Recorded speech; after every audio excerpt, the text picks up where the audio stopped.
Hey, everybody. First off, I'd like to say congratulations to you for being picked by your leadership to take part in this workshop.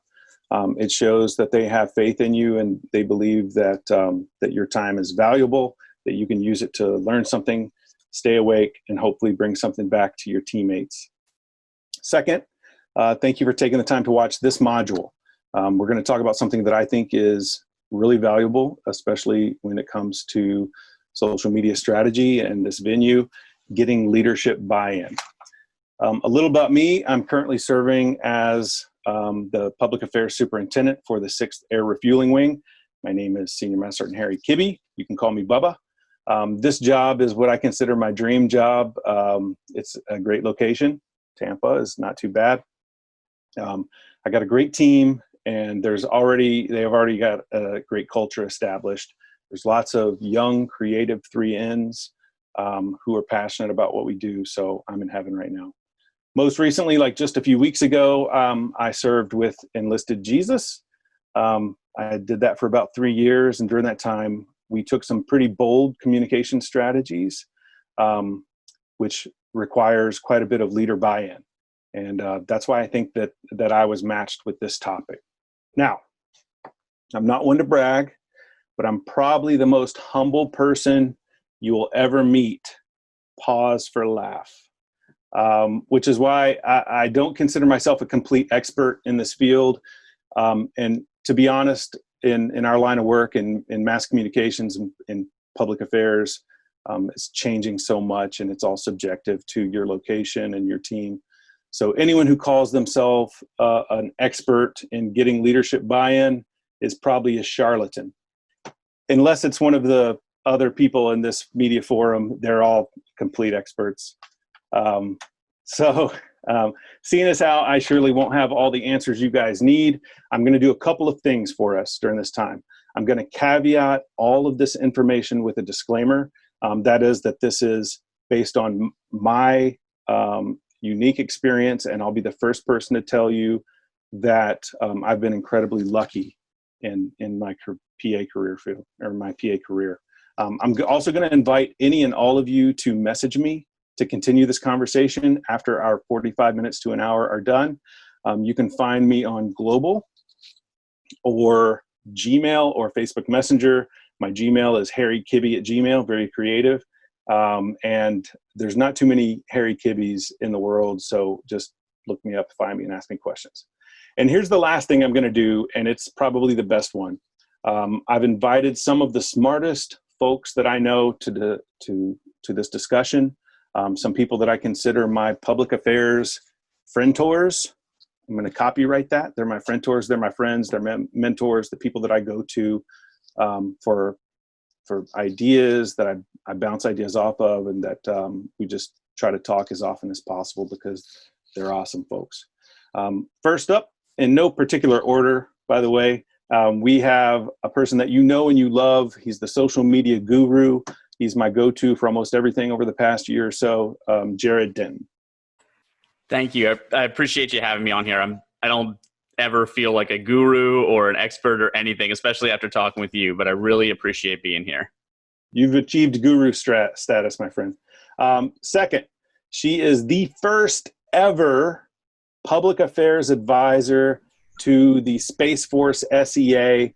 She is Antoinette Gibson. Hi, teammates. I'm excited to be a part of the discussion today. Next, he's my replacement in the office of the Chief Master Sergeant in the Air Force. A very lucky guy. He's going to get to work with Chief Joanne Bass. His name is Nathan Perry. Greetings and salutations, and I could never replace you. Hey, Nathan, you knew that this was an OCP thing, right? Is that? Yeah, I'm a bit of a slacker. I thought my to wear this particular occasion. Nathan's in the middle of a PCS. He's coming from Aviano. I told him that civilian clothes were going to be fine. And then I told him that I would cover him, but then I threw him under the bus. Lastly, look, if you guys don't know Natasha Stannard, you're missing out. I feel sorry for you. Hopefully you will get to know her during this forum. She is the powerhouse enlisted leader at the 2nd Audiovisual Squadron. Natasha, thank you for doing this. Hey, thanks so much for having me. I really like the term friend tours because I'm certainly seeing a lot of familiar faces, and it's making me really happy. Who I go to for advice. So yeah, nice to see all of you guys, and I look forward to the discussion. Hey, I ran that friend tours term by Chief Wright. I was going to try to give it to him when I was working for him, and he said no, it's too corny. I ran it by my team at the 6th Air Refueling Wing before this discussion, and they said, nah, it's too corny. Don't do it. You'll regret it. But I did it anyway. I'm embracing the corn, the inner corn. So thank you, Natasha, for reinforcing that. Yeah, I'm all about being cheesy or corny. Right. So. Yeah, I'm going to pitch it at Team 19. I'm telling you that right now. We'll see if Team 18 can take it. Maybe Team 19 will. Well, you might do yourself more harm than good, and we're going to be talking about that during this time. Before we get into it, guys, I was wondering if you would just let me talk briefly about what I think this discussion should be about, or what it could be about, and that's getting leadership buy-in. What that means to me is it's about trust. It's when your leader knows that you aren't going to lead them astray, and that they're brought in and bought into the idea that your communication strategy plan or the advice that you give them is a worthy course of action. What do you guys think? Is that what we should be talking about? Yeah, absolutely. The cornerstone of everything, especially in social media, is trust. And especially now, because we're in this kind of age where people have stopped trusting institutions and people representing those institutions and started trusting strangers. So if you can't have trust with your boss, you can't have trust with your audience. So one of the questions that I wrote down for, I think that this is a good one for you, Antoinette, because you're still in the honeymoon phase with Chief Toberman. How do you gain his trust? I think for me, being in this new seat, it's very important for me to be honest, be respectful, and be open to his needs. I really need to get a pulse of what is important to him, be educated on that, get a good understanding on that, and then develop a plan and just really get after it. One of the things that the gentleman that works with me in my office, he's been there for, I want to say 58 years. He's the GS. No, I'm kidding. Terry Montrose. He gave me some notes here about gaining their trust, and he says it takes time. Now, a lot of us PCS in and out every couple of years, so we don't really have time. But what it means to me is gaining that trust for your team. And I'm lucky that I'm able to, even though I'm new coming into the unit, I'm able to capitalize on the trust that Terry's already gained. And I asked him how he did that. And he said it takes time, and you got to keep in mind that it takes a lot of time to build the trust and only a short one mistake to lose it. And I wanted to talk to Natasha about how is the trust between you guys at the second and the commander, and how do you maintain that trust? I know that you guys have, like, every year I'm seeing you guys winning awards. I'm seeing the excellent quality products that you guys are doing. Does excellence play a part in gaining that trust? Yeah, I would say being passionate about what you do is a huge part that goes into the quality of your work.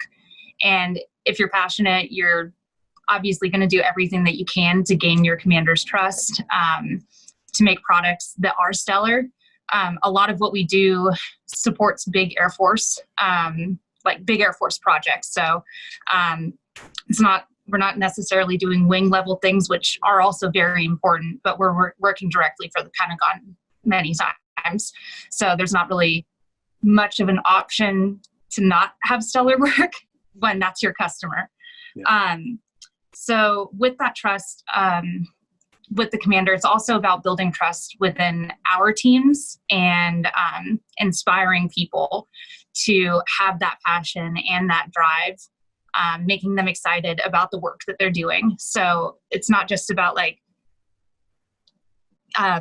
researching and planning for the commander, but giving that same information to your airmen so that they understand their role in the bigger picture. So that's what we try to do over here, is like help our junior enlisted understand their role and all kind of just come together really as a team in our communication. I see your guys, the passion in the products, right? And not everyone's going to have a huge team with a Mike McCool going out and directing these projects, but everyone will be able to build trust if they have that passion. So that's one of the key things that I wanted to talk about is excellence. So if you're trying to get the trust of your commander and you're creating excellent products, putting the time in, putting the work in, then they're going to trust you whenever you say, hey, I want you to think about this next type of bold communication strategy. Nathan, my brother, you're coming from a detachment where you were this very successful station, AFN Aviano. When you guys are trying to build that relationship and build that trust with the Aviano commander who comes in and out, what are some of the things that you did as the leader of the station to let that commander know that you were on the team? So one of the things is, and this is especially unique for a detachment when you're working like in the AFN, is you don't belong to the wing. So you need to make sure that that you kind of build that relationship with them, understand that, help them understand that you might not be administratively under their control, but you are a part of the team. And it's a little bit easier when you are actually kind of in that chain of command to have to forego that. But for like an AFN station, that's something that you really have to work on, is make sure that we were a part of Wyvern Nation. Like, we are a part of the team. So that's probably step one from like a detachment perspective. And then from there, the other part is selling your team. Natasha brought up the trust, within, your teammates and whatnot. That's a huge thing, is you got to trust yourself, and you got to trust your team to be able to bring forth those bold communication efforts that you want to bring to the table. So trusting and understanding what you bring to the table, and then being able to sell that to the new commander as they come in. So we had 3 commanders in my time, although General Bailey had just gotten there towards the tail end. So that's a relationship that the team is going to have to continue building because it does take time. And some commanders are going to be real quick to buy in, and some might be a little bit slower to the take. But trust yourself, trust your team, and just keep going at it. Maybe your first idea gets shot down, so you try something a little bit less. And then that starts building that trust. Like, okay, these people, they know what they're talking about. They're here to take care of me. It's especially true for the radio programming that we have. We're here for you. Awesome. What that looked like on a daily basis, one simple thing that I think you can do if you're the leader of a team working at a wing, is show up at the meetings. Go to the meetings, talk to them, find out what the commander's priorities are, and then bring them back to your team and explain them. And I know that's the least fun part of the job, unless you're meeting with a lot of fine folks like these in this room. But yeah, show up at the meetings, find out what's important to that commander, and then try to tie what you do into that. Antoinette, you have a very unique perspective because you're one of, I believe, 2, maybe now 3 airmen in the Air Force, enlisted airmen, who have done an EWI, education with industry internship. I don't know if that's what we're calling it, but what does gaining the trust look like in the civilian sector? In the civilian sector, as a military fellow, it's a little bit challenging, right? So you really got to get a good vector on the organization and how they're currently communicating and what that kind of looks like, right? But then it's the same thing. It takes time. They're not really accustomed to what communicating from a government standpoint looks like, what our skill sets look like. And so you kind of have to prove that to them. You have to be consistent in whatever it is that you're trying to implement and whatever you're trying to push. It's almost the same thing though, right? It's going to take time. We have to get after what is important to them. We have to be educated and understand what is important to them. And unfortunately, that program is only about 10 months long. So it seems like by the time you build that trust, by the time you get in the flow, it's almost time to go. But from a baseline perspective, the principles are the same, right? We just want to be open to their needs, get a good understanding of what they want, and then truly get after that. What I'm hearing brings me right to my next point, and that's the perspective piece of it. So you can create all of the excellent products that you want. You can show up to every meeting possible, but if you are not taking into consideration that commander's or that leader's perspective, we're a very unique organization in the United States Air Force. Our brothers and sisters in the other services have the same challenges that we do, and we are in PA and communication, we are round pegs trying to fit into square holes a lot of times. We are a very creative, sometimes subjective, sometimes, I don't know if it's left or right brain, but what we're trying to service someone who is brought up with an engineer mindset, who is thinking about checklists and ones and zeros and bombs on target. So Jared Denton, analytics, can data be a player in helping to gain leadership buy-in? Yes, 100% yes, but not in the way that we've been traditionally taught. So when you look at that, when you look at analytics, we've been taught to say, oh, well, this is how many people we've reached or how many engagements we got. Does that actually get after your boss's intent? No, not normally. So for each thing that you put out, each product you do, or each campaign your team manages, you got to look at that. How does it get after my commander's overall intent or their priorities? You have to define that success up front.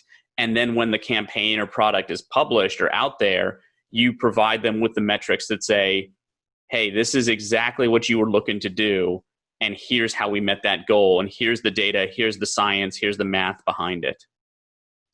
And what does that take? Like, how can someone find out how to interpret that and then feed that back? Is there a magic bullet for talking to an engineer about social media? The magic bullet comes from realizing there isn't a magic bullet with it.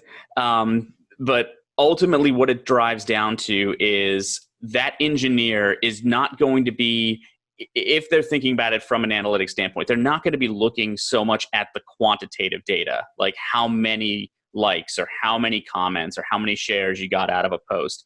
They're going to look at the qualitative. So what your teams need to kind of condition themselves to say is, okay, they got 50 comments, but how many of those comments were supportive? How many of those comments got after the actual sentiment that we wanted to achieve with this?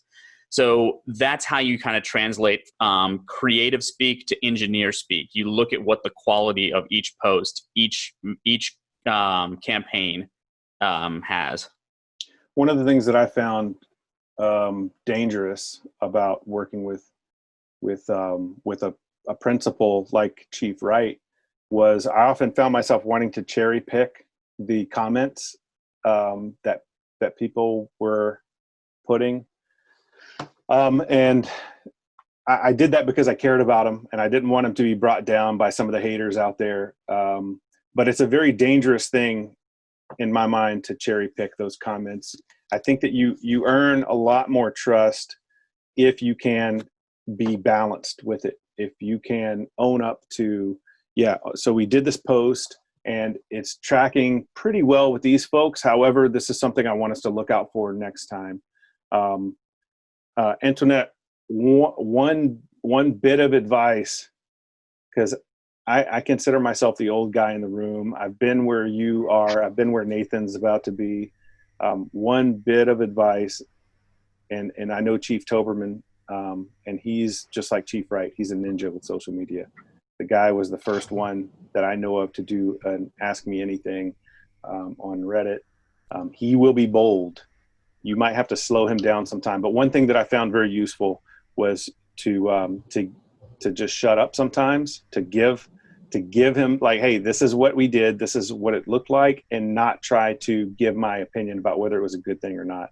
And Chief Wright got on me because I would try to inject editorial to that. Do you find that useful with Chief Toberman? What does he look for from you as far as input or feedback from your social media engagements? No, I think that's good. You're spot on. He is very smart, very tech savvy.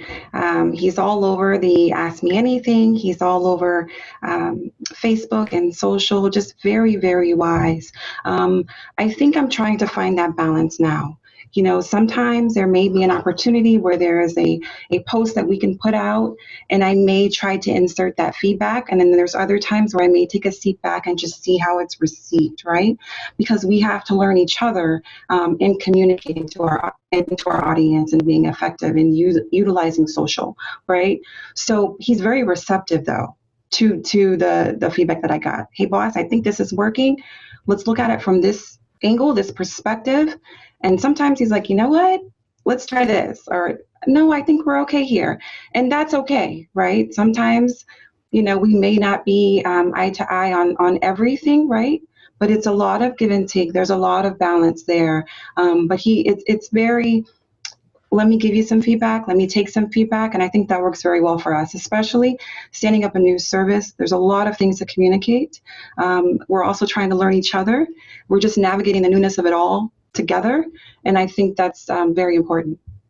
You bring up a very good point, something that Nathan is going to have to figure out pretty quickly. And Nathan and I have a lot of conversations about this, and that's learning your leader's voice, learning their voice. So one of the most important steps to gaining their trust, getting their buy-in for products, is if you can represent them accurately. As we're talking, we're uncovering some things. I actually had a little bit of an outline that this is following, so I'm pretty excited about it. But Nathan, one of the things that I'm going to recommend to you, and I'm going to recommend to every PA coming into a unit, is do some research, dig up anything you can find from your commander, from the principal, and then be with them. Anytime your commander is going to talk at an ALS, anytime your command chief is going to talk at an ALS or a ceremony, try to be there with them while you're trying to capture that voice. Try to send one of your teammates there if you're a teammate that is working the social media plan. Nathan, talk a little bit about that, how important you're finding that single part of what you're coming into working with SMSAF 19, Chief Bass.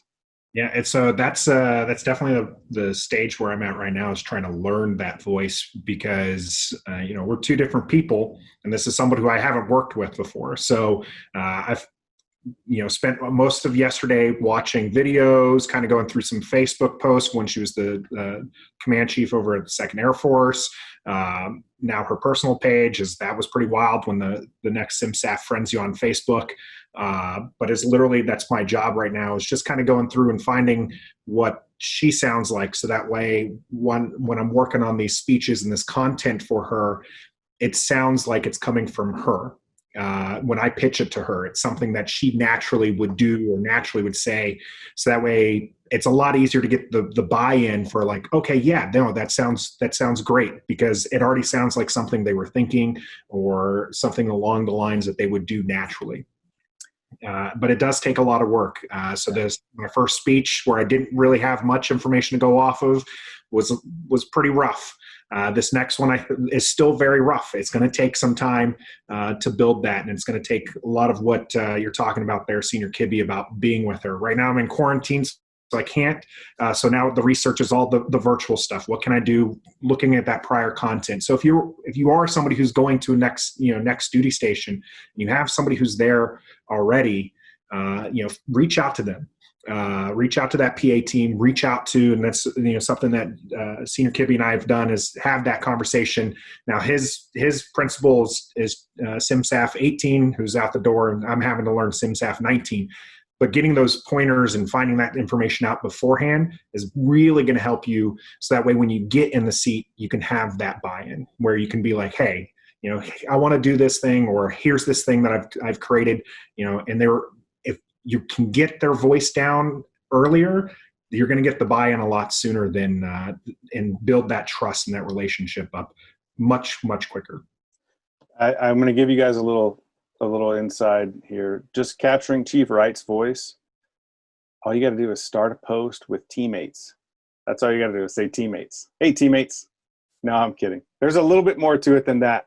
If we have time at the end of this, I'll tell you guys how I met Chief Wright. Some of you have heard that story. Some of you haven't. But one of the things that Nathan talked about on my screen, there he is, that I found very useful was using some research, but also something that I find helpful is using my friends.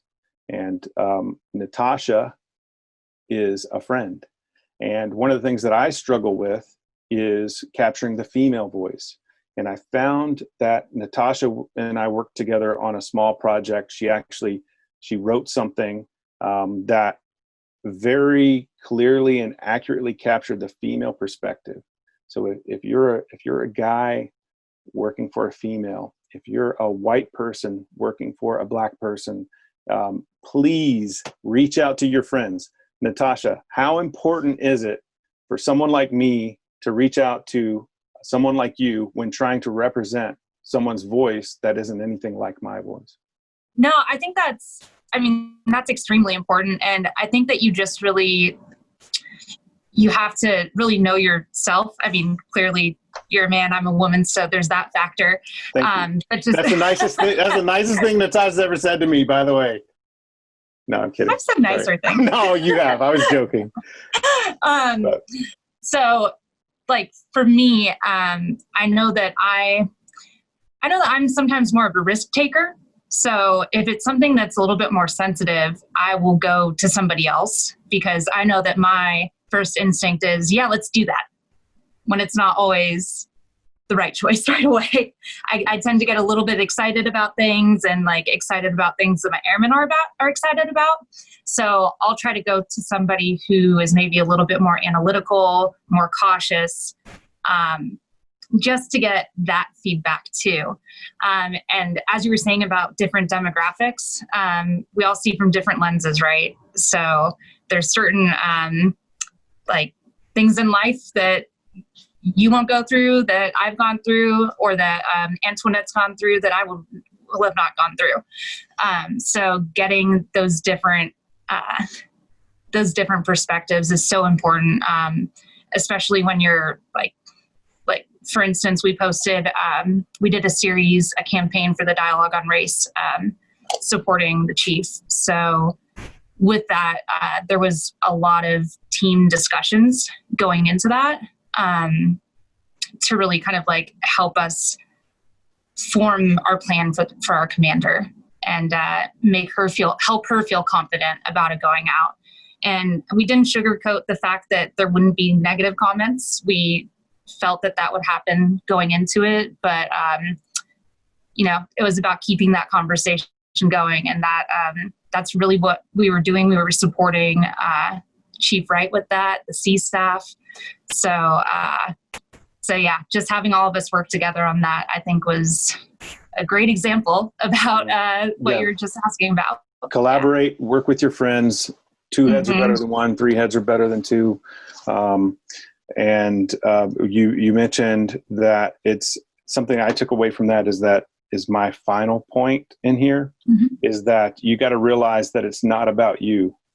Like, it's never about, when I was working with Chief Wright, one of the ways that I gained his trust is I think I showed him that I understood what his priorities were, that I was open to his feedback, and that I realized that this was about the airmen. It's not about me. I wasn't, sometimes I did try to sneak in my own priorities. Like, I've got my own issues and you guys know them pretty well.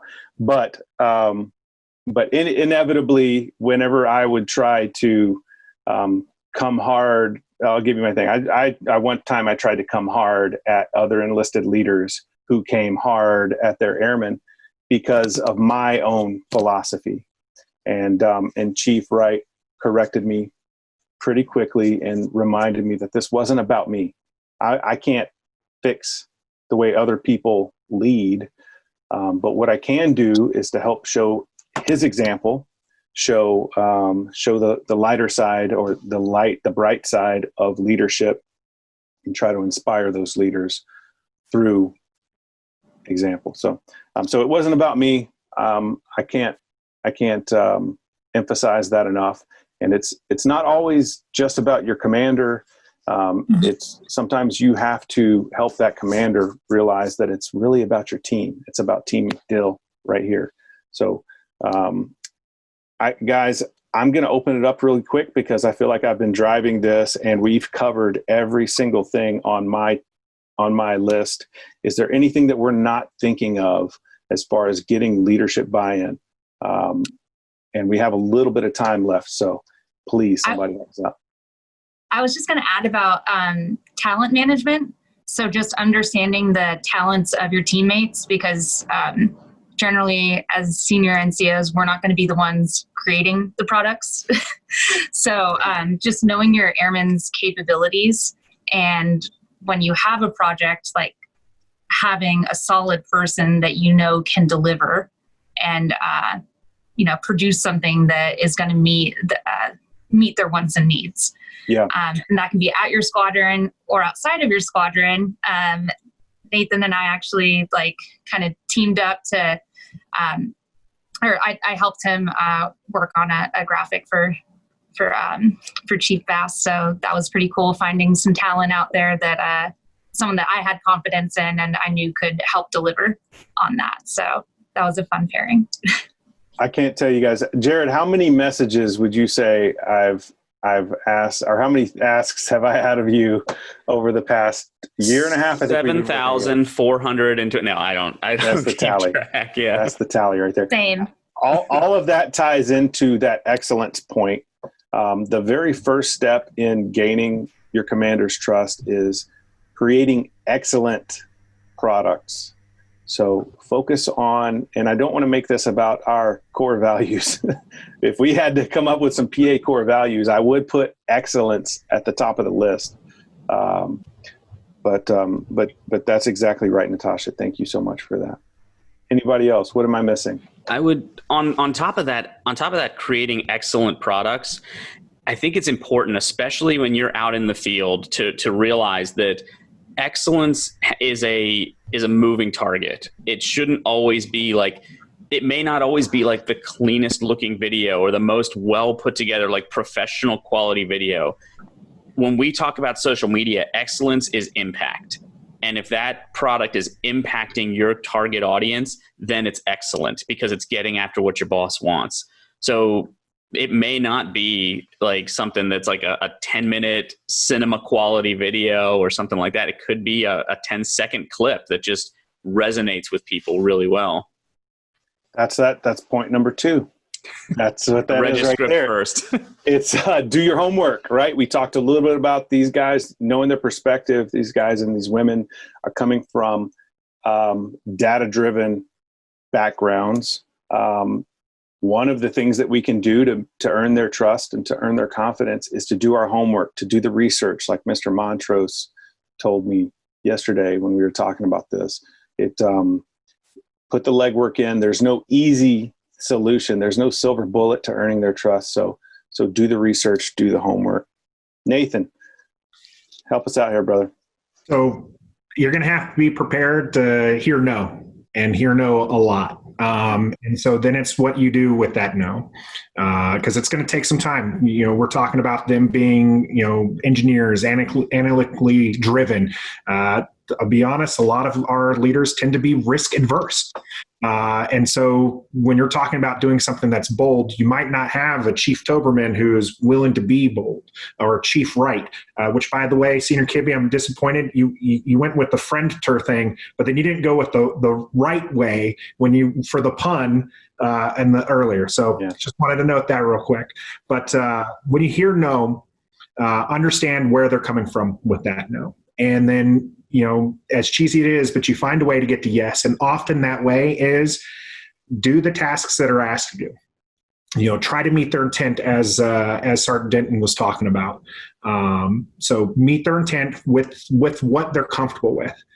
But then maybe on the side, you're creating something, you're getting that product ready to show them like, hey, this is what it could be. This is what we could do.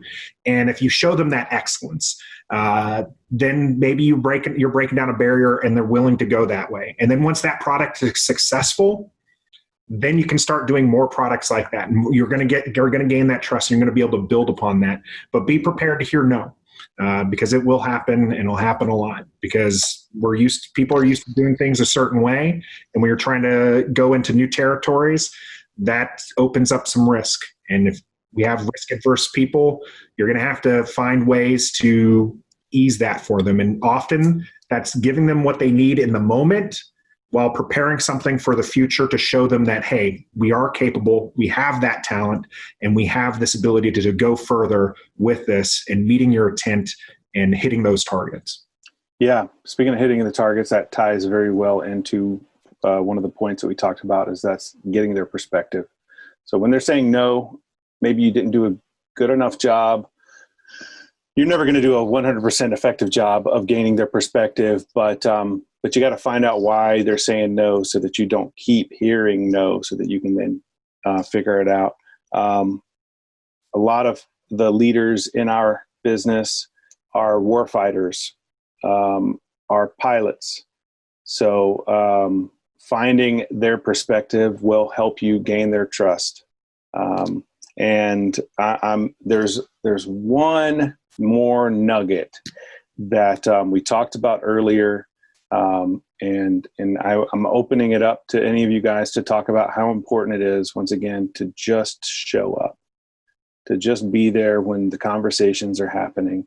I'm looking at you, Natasha, because when you guys are working on some of those products, you don't have time to redo those things. So you got to get it right at the beginning, and you can't really do that if you're not showing up. Yeah. So, just showing up for basic meetings, or so to get the vision right. So if the triple nickel, I'm thinking about that triple nickel thing. I think 2 years ago, you guys won just about every award there was to win with that, and you made your commander very happy. You or made several commanders very happy, and you also earned a lot of trust right there. So I was not around for that, but I will say that part of your culture. I know. Yeah, exactly. Yeah. So I know that like our producer directors, they're there for just about every and any meeting having to do with the projects that they're working on. And then they pass along as much information as they can to our airmen, so that they understand like the importance of their job on those shoots. And sometimes when people first get here, because we have such large projects and such advanced equipment, it's a crawl, run, or it's a crawl. I can't talk. I always mess that one up. Walk, run. So it's almost like you're learning a whole new skill set. So at times, you're setting up lights, you're like a setup person. So it's a little bit difficult to see. I'm just setting this up. I'm not filming from an airman perspective, but understanding the bigger picture of, bigger picture of what you're supporting as that airman, and that you're going to have the opportunity to grow. That's how we get our teams formed, right? And so just being at the table, for the producers, for the NCOs to be at the table with the commander, understanding her perspective, understanding our customers' perspectives so that we can then pass that along to the entire team. That's how you get those sort of products. That's great. Yeah. So what we discussed is following the outline, and we pretty much stuck to it, is in order to capture your leaders' buy-in, in order to get their buy-in, in order to earn their trust, you have to do excellent work. That's not rocket surgery right there. Just do the excellent work. You got to do your homework. You got to put in the research. You got to figure out what it is that they're going to want you to do. Capture the commander's intent. You need to show up, and by showing up, you're going to be able to capture their voice. You're going to be able to find out what the voice is that you're supposed to share. You're going to get to know your audience very well and get the intent. And one more thing that I want to share with you is kind of like something I just learned this week here is when you're giving them that advice, know what other organizations are doing. Just know what everyone else is doing. And if no one is doing this thing that you guys have, sometimes it's great to be first and to do something very innovative. But sometimes there's a reason no one else is doing it. Maybe that reason is COVID. Maybe that reason is some kind of sensitivity. Maybe someone already did it and they saw great success, and you can build upon that success. And maybe someone did it and it was a huge flop. If you can give them that advice and show them that other people have had success or failure, it's going to add to that credibility. It's going to help them, because what I'm telling you is a lot of these guys and gals are competitors. They're competing for the next command. They're competing for their first command sometimes. They're competing with themselves to be as excellent as they can be. So giving them that warm fuzzy will help you go a long way toward building that trust. Now, unless that didn't encapsulate it, we've still got a little time. Do you guys want to end the formal portion and give some bonuses? I would like to just tag on to the part there that we were talking about earlier about showing. Okay. Yeah. And that is that listen aspect. I want to stress how important it is that when you're there at those meetings, you're there to listen, because people are going to, show you who they are. Your commanders, your clients, whoever you're working for, they're going to talk about the things that are important to them. And if you're listening, if you're given those critical listening skills, that's where you're going to pick up. You're going to be able to read between the lines, and you're going to be able to hear what's happening. If something gets brought up and your commander addresses it a certain way, pick up on how they address that particular issue, because that's what's important to them. That's how they're finding it out. If it's numbers driven or if it's people driven, you're going to hear that in the conversations that they're having with their, if they're talking about a wing commander, about the group commanders. For me, it's going to be SMSgt 19, the way that she's talking with the team 19, the way that she's talking with the other chiefs, the way that she's talking with the CSAF. These are the things I'm going to be listening to, because through those conversations, that's how I'm going to pick up that voice. That's how I'm going to pick up those priorities, is by listening to what's important to her. And so it's very, very important when you're there, when you show up, that you're not showing up to necessarily like what we're talking about earlier with Senior Kibbe. It's not about you. It's about them. So be sure to open your ears and listen to what they have to say, because that's how you're going to be able to put yourself to the side and be able to put your principal first. Perfect point, man. Thank you. That's absolutely right. Couldn't have said it better myself. Does anybody have any questions that they just want answered? It can be about this topic or it can't be. What do you think our audience wants to know? I think so one of the things that I've always noticed too is when you're taking care of your boss, you're taking care of their intent and you're driving after that, it's real easy to only focus on the up and out. Like what your boss wants is the primary goal. But there's also a need, especially if you're running a team or if you're running social media or anything like that, there's a need to focus on the down and in. And you've got to inspire your team. If you have a team that's with you, you've got to keep them inspired. You've got to keep them motivated. And as Sergeant Perry was saying, you hear no a lot. if you've got a team, try to be the person who says yes. So if they come to you with these ideas, tell them things like, there's no bad ideas, there's just unrefined ideas. Like, get them to work for you, to be inspired, to show up every day and want to drive hard and produce great stuff. Yeah, that's a great point. I'm going through a lot of that right now with my team.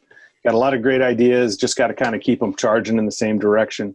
I really am, guys. So I envy all of you guys, Antoinette, Nathan, the journey you're about to go on, or that you're currently going on, it's a really wild ride.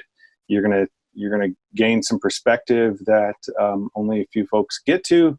Hopefully you'll use that perspective to help bring up more people to have the same level of open-mindedness or perspective about our job.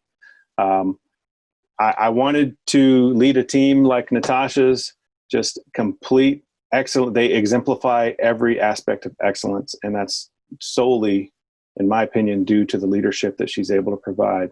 And of course, you guys know how I feel about Jared. I mean, what more can be said? You can try. Yeah, Jared really has been a lifesaver for me. What you guys will find out is that you're on your own a lot. And sometimes you're going to be asked to do things that you just don't. I mean, Natasha and I have a team. We have people that we can lean on. You guys are in a very unique situation where you are a senior NCO who is on your tools every day. Not many other jobs out there are where the senior NCO are the ones tweeting and sharing and capturing the voice and doing all that stuff. So you guys are managing yourselves, and you're managing your own time, and you're managing your reputation with your boss. So all of these rules that we went through, excellence, do your homework, show up, capture their voice, and give them courses of action that they can trust, those things are going to lead to your success. Natasha and I are fortunate enough to have teams that we can lean on within our organizations. But Jared has been my teammate during my last year and a half with Chief Wright. And he's done me a great service. He's never led me astray. And I really appreciate that. And just like in this web chat, man, thank you very much. I appreciate you guys. And I think that's just about all the time we have. So unless you guys want to hear an Old Man Harry story, we do have a little bit of time. If you guys want an Old Man Harry story, I got one queued up. I'm willing to listen to that. I will say that as far as the team, Natasha had mentioned it earlier, but I'm trying to branch out. Jared, I'll have to use you as Harry has. But yeah, I'm already reaching out to Natasha, my team, I'm looking at it as like the senior NCOs who have that talent to pull from people, because it's gonna need it.